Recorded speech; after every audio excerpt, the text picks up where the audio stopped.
Hello, everyone! A ja, ne, moram v slovenščini začeti, pa pol v angleščino preklopim, ne? Dobrodošli vsi na drugem dnevu Epicentra, nice hash, Epicenter 22 gaming dogodka, kjer potekajo različne gaming aktivnosti, igre, tudi igralci so že včeraj začeli s tekmovanji, tekmovanja se tudi danes nadaljujejo. Med tem programom imamo pa tudi na našem glavnem odru vsebinsko dogajanje z različnimi temami. Včeraj smo se dotaknili tudi malo že e-športa, animejev, danes bomo pa dan začeli ob 10. uri, zdajle malce z zakasnitvijo sicer, z temo AI-ja, torej umetne inteligence v umetnosti.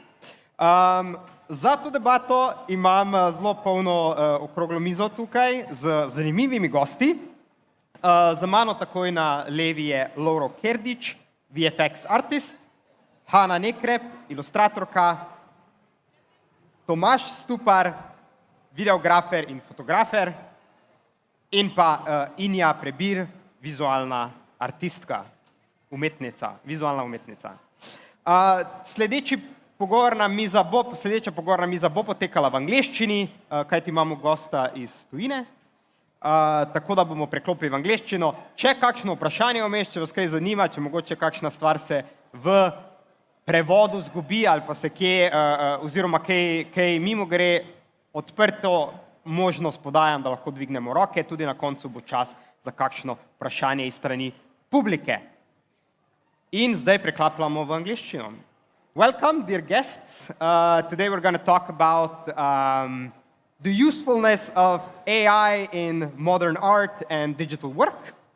And I would like to start this question just to have this general introduction.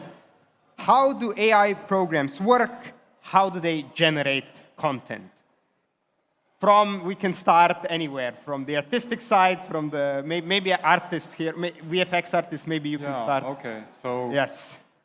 AI programs work on a basis of having a huge database of information, and through different kinds of algorithms, they produce what the user wants from them. Mm-hmm.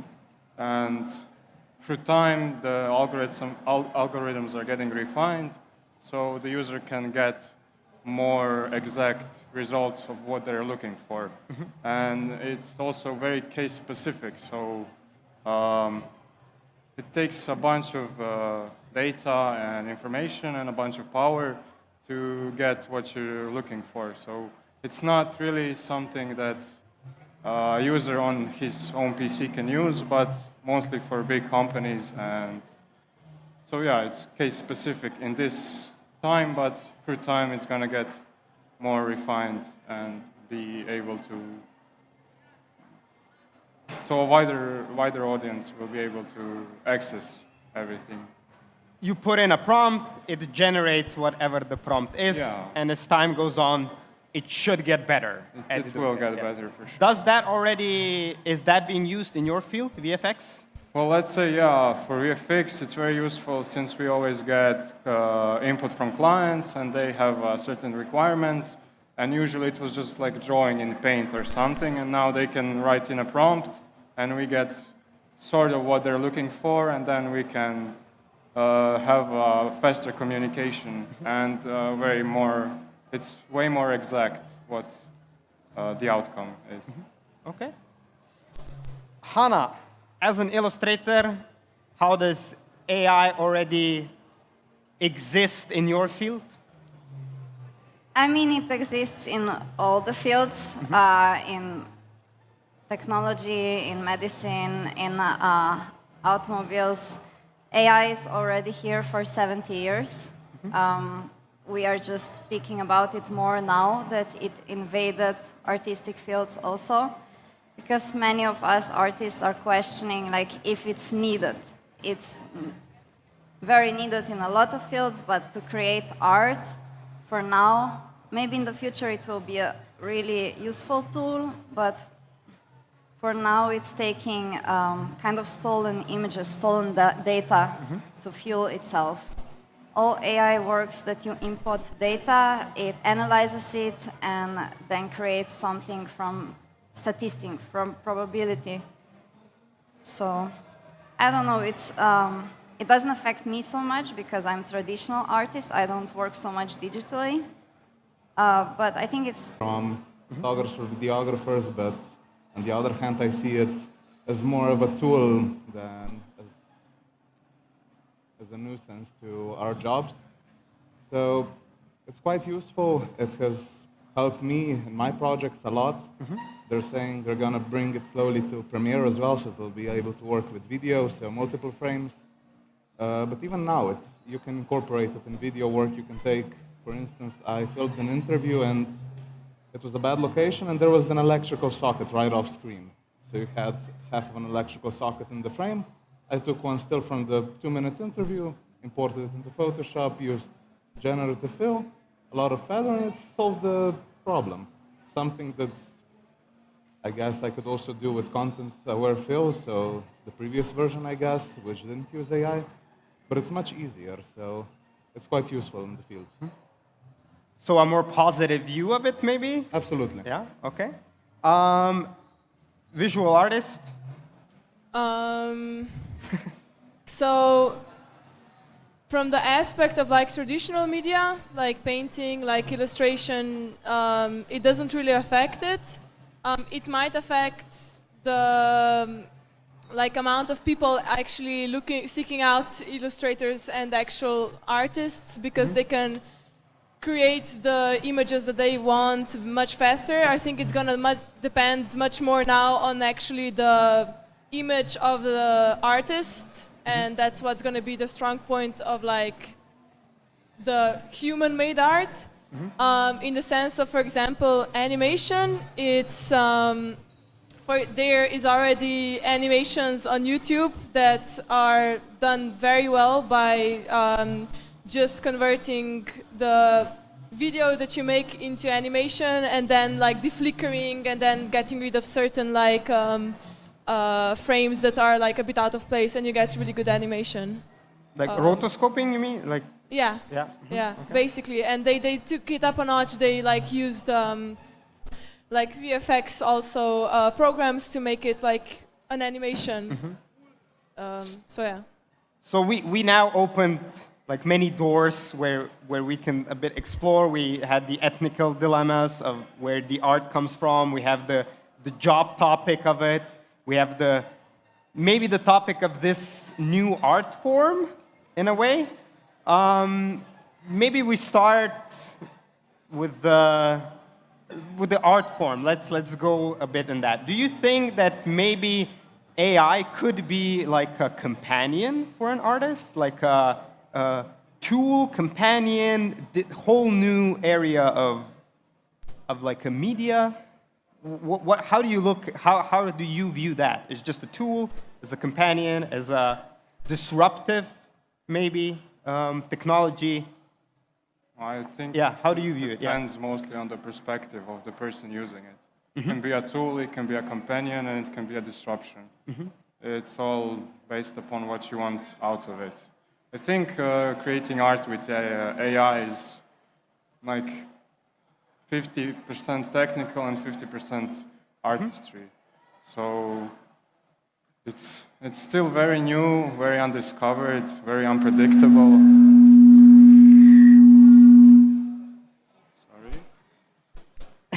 Sorry. Very unpredictable. But yeah, I think it's very useful that you have the opportunity without any skill to find reference real easily, to create new styles, to just experiment, to have fun. But there is a certain degree of technological knowledge you have to have for that. Or Well, it's getting a lot easier. Hana Yeah. is not agreeing. Now it's mostly the paywall, I guess. Yeah, the paywall. Yeah, for the application you want. Yeah, you want to like use, yeah. developers are just gonna keep developing this. This is like the most profitable industry that boomed. Well, it's not the most profitable, but it really exploded, and everyone is like getting on the ride. So I think it's only gonna get better with time.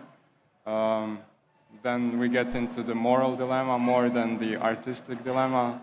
Artists are always gonna create, and they're gonna like pursue their passion, and that's what drives them. And if there's a new tool, you will have to use it if you want to be proficient in what you do. You don't have to use it. There's always people that will find a different way, but I think for like a layman, it's a really good kickstart to get into what they're passionate about, and they can, like many people are discouraged because they don't get results and then they give up. And with AI, you get great results really fast, but also the bar is set way higher. That's pretty much But it. then you have to, you can get to a certain point very fast, but then getting beyond that, Yeah, it takes more skill set, more knowledge, more ideas. Then there comes the creative part. And like you plateau at a certain quality, and then you have to be creative to invent something new with the tools that are available. So that's the artist part of AI. Just using the tools beyond its known limitation in a way. would anyone of you say that it's too easy? Yes, I would. I mean, but it's in a way it's hard to stop progress, in my opinion. Yeah. Like you can't prevent people. For example, imagine you're creating a small company, right? And you need a logo for that small company. It's gonna be easier for you to just go to AI and tell it what you want out of a logo and get a logo out of it, And, then yeah. spend 200 or 300 euros on a logo. So in that way, it's very similar to every other revolutionary progress that happened in technology. So yeah. Too easy. From a point of view of a photographer, videographer, do you feel like this could, like people could get to your level too fast? Not really. It doesn't affect the industry as much because you still have to. A lot of commercial photography and videography is based on events. For instance, EPICENTER, Yes. while we're here, you can't really. I mean, now that I think of it, you can, but you can't capture the moment. Now that I think of it, there is a camera without a sensor on the lens. If anyone saw it, it's based on AI. It captures Google Maps data. So it will capture the coordinates, put the coordinates into the Google Maps, and snap a street view picture. Yeah, yeah. So it is a proof of concept, but it will never, for instance, capture the specific event. And to maybe reflect on what Ilya said, it is really easy, for instance, for, like you said, logos and such elements to get made using AI, but still, especially in my experience, the clients never know what exactly they want. So for AI, you need a really specific prompt for it to create what you need. So I don't think it's that much of a threat for the industry, but it can be a helping hand. For instance, if a client can go into an AI program and maybe create something, a proof of a concept, that an artist can then improve. Okay, but when we speak about photography, there's a lot of problems already when you have competitions and the people deciding on the photos think it's AI and disqualify real photography and award photography or arts that is AI and they don't know it. This confusion is really big right now, and people kind of get hurt from it. Also, a big problem is you can completely fake events that are happening. You said you cannot capture the event that is happening, but like conspiracy theorists love it, you know. Fake events. Yeah, they created really amazing photos of the fake moon landing, you know, how it was recorded. But also, it was already in New York Times, a photo of riots that was completely AI, and that's crazy, and it's happening. So you can create false narrative. You can really tell a story with it that never exists. Style, and I paint traditionally, so it looked nothing like my stuff. I didn't want it to. It was for inspiration, but then the next steps, I don't know. You have to have some knowledge. So some people are evolving it. The main problem that I see with AI at the moment, used in arts, is where they got the material. Or when people just write, make a painting like this artist, you know? Yeah. So they were creating anti-Semitic comics from one artist's style, and he was cancelled, and he... Sarah Anderson. Yeah. But my question about this is like, okay, so this is a problem of, of copyright infringement, because anybody that like has a bit of more of like an artistic skill set could potentially like recreate her comics. It was just like a very lazy way of going around it. They just kind of... Also, it was like a huge amount of comics, you know? And she couldn't defend herself because it looked exactly like her stuff. Yeah. So, Hana, for example, you said you're a traditional artist, right?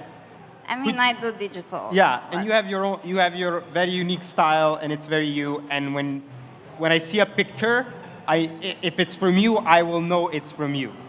Would you, just as a, if you trained your own AI on your pictures, have you tried it? Yeah, I tried it. You Of tried. course. What came out of it? Nothing good. Nothing good, but I'm not good with it. Aha, like, okay. if I tried to create like fantasy covers, it looked good, but it also felt a bit empty because in our process as artists, we put a lot of emotion and ourselves in it, and a painting can last. We can create it for months, and it has a lot of our experience of life in it, and AI doesn't have it. Yeah. So that missing that human factor. Yes. Would you call it that? Human factor? Yeah, it looks Okay. just too sterile. It always. Too like, sterile. Something Yeah. is, you can say it was made by a computer. Like, if a person enhances it, it can definitely look like it had a touch Yeah. of the human, but if, I don't know, I watched a bunch of those videos where you had to guess which is AI and which is Yeah, not. yeah, yeah. Something is always, like, the way it produces images, it produces them from noise. So it has a noisy image, and then it tries to get image of what you're looking for from noise. And you can always see a bit of that noise being digital. It's not captured by any like camera, or it's not created completely digitally. But through time, it's probably going to get refined. But it's so, like, it's locked in the limits of the data set it has. It can produce remixes of stuff. It cannot produce something completely new. It's sort of similar to humans. We only also reproduce what is like in our experience, but the computer is just a combination of ones and zeros. It's not a combination of you get into a philosophy. Neurons. Yeah, neurons. Of like emotions and memories and experiences. Yeah, but then again, you get into philosophical debate. Is there any difference? But I guess to a human there is. Yeah. You already touched on this now, some limitations of it, right? So one limitation, there's Time and money. time and money. Yeah, it's So- still very expensive to have. So you have to have a bunch of processing power, which costs a bunch of graphics cards, which costs a bunch of electricity, which costs a bunch of space. Also, you need a lot of time to train these data sets. So someone with a PC can do it. There's a program like Stable Diffusion is open source and free to use, but you are limited to your knowledge of it and to your technical skill set. Yeah. In VFX, so you think that in VFX, how much work will you be able in the future to offload to AI? Like the very time-consuming and boring tasks, let's say rotoscopy, for example. yeah. We already have tools that create a sloppy, like you can use it for something in the background. It's trained on recognizing people and on recognizing certain items. But with time and with just training it on multiple images, like with images, it's a lot more simple. With video, you have a lot more factors going in. There's like camera movement, there's motion blur, there's lights blinking, so you have to somehow teach the algorithm how to recognize these things and decipher different objects. But I think like actually it will take off 10 to 15 already positions in VFX. Like let's say rotoscopy, it will be able to probably do camera tracking. It will be able to match colors really quickly. Like a lot of the tasks that you spent hours on will be done instantly right now, which is scary and exciting at the same time. Since I think if you offload the technical side and like just sheer patience and precision to the machine, you will have more time to focus on the creative aspects of art, at least in film. It can at least alleviate some of the workload from some steps. Yeah, it can already do a bunch. So you have like a effect inside the program which is called copycat, and you give it an input set of images, let's say 5 images where you paint a scar on someone's forehead, and you give it the ground truth, which is the original video, and you train it for like you can train it to infinity, and then after that, from only 5 images, you can plug in that effect, and it will try to figure out how to move it in a video, which is 25 frames per second, with just 5 frames of work. So that's already something that's pretty useful for my industry. Okay, so it can help with certain steps in the process. Yeah, it will. It's not perfect. You still have to refine it, but it helps a lot. Yeah. Hana, you said limitations are within there's missing that human factor. Yeah. Tomaž, the limitations of photography, videography in AI, do you see do you just use it as a super cool tool, or are you already like, this could be better? Why is this not also doing this? Sorry, the limitations, I didn't hear. The limitations of it, yeah. I mean, it's still, I think, I can't say for sure, as you said, it can create some very realistic images already. I think the Slovenian news outlets have already used them as stock photographies. I think the national TV has used them on their different channels. And in that way, it's maybe killing the stock photography industry. I wouldn't know that because I didn't partake in it just yet, but it might be. There was also some debate about the commercial use of it. So who's the owner of AI-created work? Is it you, the human who created the prompt? Or is it someone? Is it public property? Who owns the rights to it? But as it comes to videography especially, I think that, for instance, movies, animations, we said that it can already create some pretty convincing animations, but we'll see if it can take the super realistic photographs and maybe transition them into full-length movies, for instance. In that case, it might be a problem for the whole industry, but it needs a lot of progress to get there. Okay. So again, with the topic of the ethnicacy emerges. Yes. Inya, in your line of work, do you see limitations of it? Do you wish for it to be even, more advanced?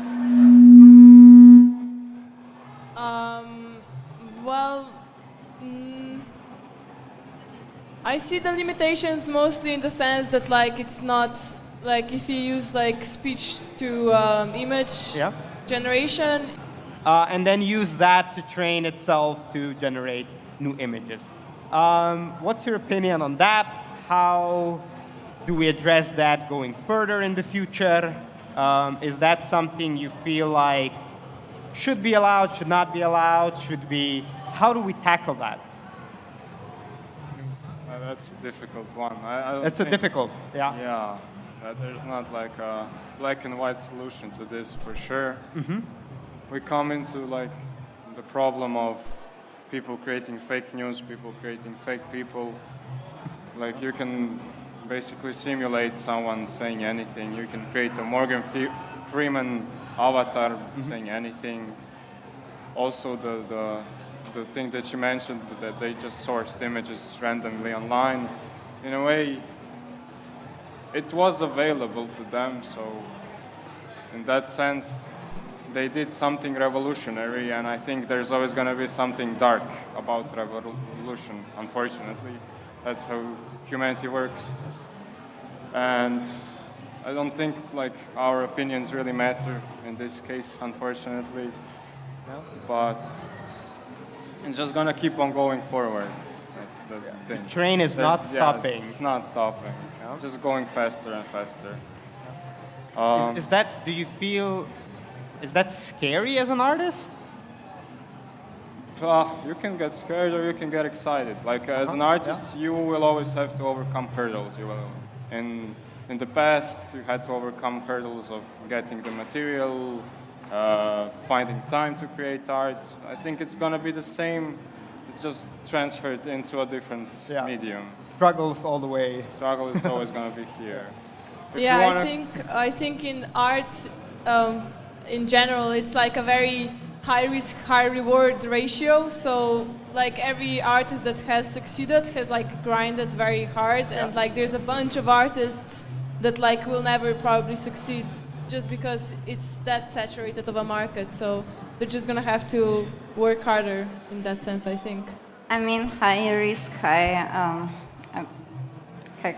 High reward. high reward.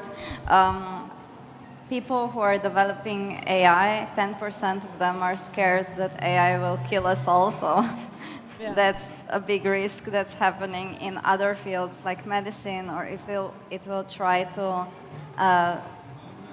save the planet. Global warming is gonna get rid of us. The ethnic question is important because for now it took images that people didn't let it have. But of course this always happens with new technology. First is new technology and then we make the rules. And for example, DeviantArt, it's a site where artists can share their art, already has some new ways that you can choose if you want to share your art with AI or not. So we are evolving in the right direction, but for now, the source of images, when we use art-generating programs, is not okay. It was stolen. Even if it's in little pieces, it's a collage. Do you think if someone copied your style, if they saw it online, that would be the same? I don't hear. You should push your microphone closer to your face. Do you think if someone like a skilled artist saw your art online and just replicated what you did, would that be the same as AI, just sourcing images? I mean, people are training on existing art, you know, but we have laws, and that art is then recognized as plagiarism. Yes, you have to name the source, usually. Yeah, that's true. But would it be okay if they named the source after posting the images? Yes, but at the moment it's not possible because it's in a lot of little pieces. Also, a lot of artists who are even named don't like it. They didn't want to give their art. There are a lot of lawsuits fighting for the right to use their images or not. Famous artists. You also already touched on the bigger topic of future and AI and the dangers that could come of it. 10% of people, you said, believe that it will end us all. Maybe as a question forward, how does this impact employment? How does this impact, not necessarily general, but in your fields, how does AI impact your view of your own professional careers? You said there's like two ways it can go. Like it can be fear or it can be excitement, right? Where would you There are put people yourself who in? left art because of it, and there are people who came into art as because of it. So it's really mixed. And always with new technology, some people lose jobs and new jobs are created. That's just progress. But as you, as an illustrator, from a point of view of a career of an illustrator, would you, let's say you have a young person in the audience now who would like to be an illustrator one day, what would be your advice, maybe? To just be brave and do your own thing. Like, you still find ways to be... AI doesn't have the human factor. Yeah. AI doesn't have emotion. And we always portray emotion in our works. I think it's harder for digital artists. Yeah. Yeah. Other fields, VFX, visual. I feel like yeah. a bunch of people will lose their job. Let's say rotoscoping is mostly outsourced to India, and a bunch of people work there in rotoscoping like images, which is time-taking and tedious. And when AI gets to the point of doing it, all of these people will have to find something else to do, unfortunately. But then again, every human has his own responsibility to take care of himself as much. It's ruthless to be alive, and AI I think actually makes our lives easier in a way. It also gives a bunch of distractions. It also can make and destroy lives. That's the thing. Like, this is so powerful.